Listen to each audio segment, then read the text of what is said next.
My family has always been one of travelers. Before she died, my maternal grandmother visited over 70 countries in all 50 states. My mother has already visited 22 countries in all of the states but Hawaii. My count currently stands at 18 countries and 32 states. Our motto is, "It's always an adventure," due to our family tendency to get ourselves into unexpected situations. So when my mother and I discussed what to do to celebrate my college graduation, we knew a trip was in order.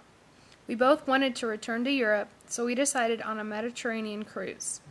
Initially, it was supposed to be 12 days long, with stops in Italy, Greece, Turkey, France, and Spain. However, a miscommunication resulted in us being booked on the cruise that departed a day before.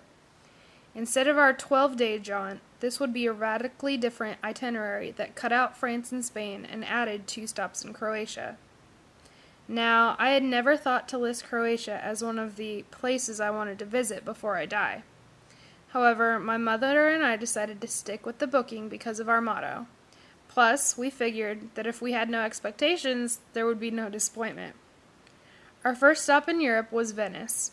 My mom and I got there 2 days ahead of time to explore on our own. It was a gorgeous town, and of course, there were many pictures. Pictures of boats in the water, of bridges crossing the water, of us standing on bridges, of us sitting next to boats, and of course, of us sitting on a boat together. Venice seemed a bit hell-bent on making sure no one ever got in that water. From Venice, we got on another boat, our cruise ship, and headed to Croatia. Sailing on the Adriatic, I was stunned by the water. I had never seen anything so blue, so clear, so sparkling. It was one of those travel commercials that you're sure must be false, but it was completely real. Of course I wanted to get in, and of course I couldn't. Once we disembarked in Croatia, my mom had booked us a tour that would give us a whirlwind view of the city of Dubrovnik and the Croatian countryside. When stopping at a local restaurant, we were informed by our tour guide that just over the hillside was the border into Bosnia. I, being the traveler that I am, wanted to mark another country off my list. It would have only been a 5-minute car ride, but due to a strict schedule and group restrictions, we were unable to jump over. Needless to say, I was a bit disappointed. At the end of the excursion, we were granted a mere hour of free time in the city of Dubrovnik. Instead of another rush tour through a random museum, I suggest we just explore. Now, it had been a long day, and I hadn't been able to find a bathroom in a while. My mom spotted a sign that read, "Great view, cold drinks," and we headed in that direction, assuming a bathroom would accompany any restaurant. Wandering the empty city streets, the sign led to a concealed gate embedded in the city wall. Having to duck to walk through the gate, we came through on the other side to a cliffside bar overlooking the Adriatic Sea. Great view was a bit of an understatement, as my mother and I enjoyed local wine and the cool breeze blowing along the cliff.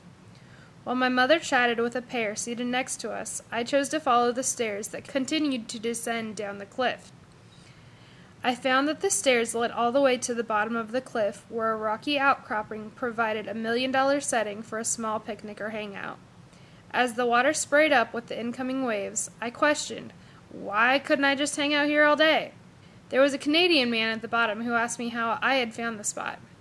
He had been recommended to find the bar and had spent 3 days searching for it. I couldn't initially answer him.